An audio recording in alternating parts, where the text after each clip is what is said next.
अभी 2 दिन पहले प्रधानमंत्री जी ने लखनऊ में उत्तर प्रदेश के ग्राउंड ब्रेकिंग सेरेमनी के आयोजन में उपस्थित होकर के इसको एक नई ऊंचाइयां प्रदान की है।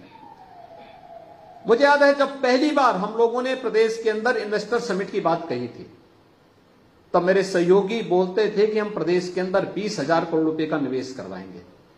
तो मुझे उनकी बातों पे हंसी आ रही थी और गुस्सा भी आ रहा था। मैंने कहा भी आप क्या बात कर रहे हैं, 20,000 करोड़ ही केवल यूपी में निवेश होगा? तो कहते रहे साहब यूपी में कौन निवेश करेगा? मैंने कहा भी क्यों, यूपी तब तक हमारी सरकार को बने हुए मात्र 6 महीने हुए थे। मैंने कहा भी क्या यूपी में अभी किसी का विश्वास नहीं जगा है? कहा रे साहब अभी कहां जगने वाला है, इतनी जल्दी विश्वास? तो जब विश्वास एक बार टूट चुका है, 15-20 वर्षों का जो अविश्वास है, इसका खामियाजा तो भुगतना ही पड़ेगा। और पहला जब इन्वेस्टर समिट किया था, मुझे भी कुछ जगहों में जाना पड़ा था। हम लोगों ने वहां पे लोगों के साथ रोड शोज किए थे, उद्यमियों के साथ हम बैठे थे। जिससे भी हम बातचीत करते थे वो कहता साहब हमने तो बहुत पहले संकल्प लिया, हम यूपी कभी नहीं जाएंगे। क्यों नहीं जाएंगे, क्यों नहीं आएंगे आप? वो कहता था साहब हम ही सुरक्षित नहीं तो पूंजी कैसे सुरक्षित रहेगी? आज मैं कह सकता हूं यूपी दंगा मुक्त प्रदेश है। कोई दंगा यूपी में नहीं होता, कोई गुंडागिर्दी यूपी में नहीं होती, कानून व्यवस्था की स्थिति बेहतरीन है। यूपी में आज के दिन पे पर्यटकों की संख्या कितनी तेजी के साथ बढ़ी है। अकेले अयोध्या में,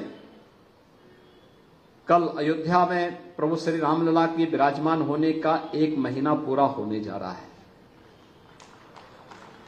और आज पूरा होने जा रहा है।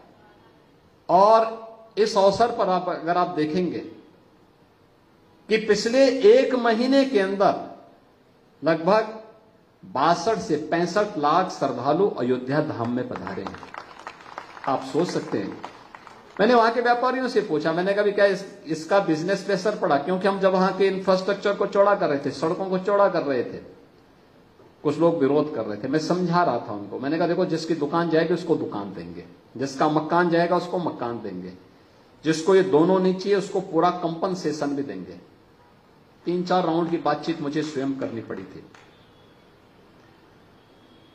उस समय लोगों को लगता था कि या तो एक काम पूरा नहीं होगा या मैं झूठ बोल रहा हूं।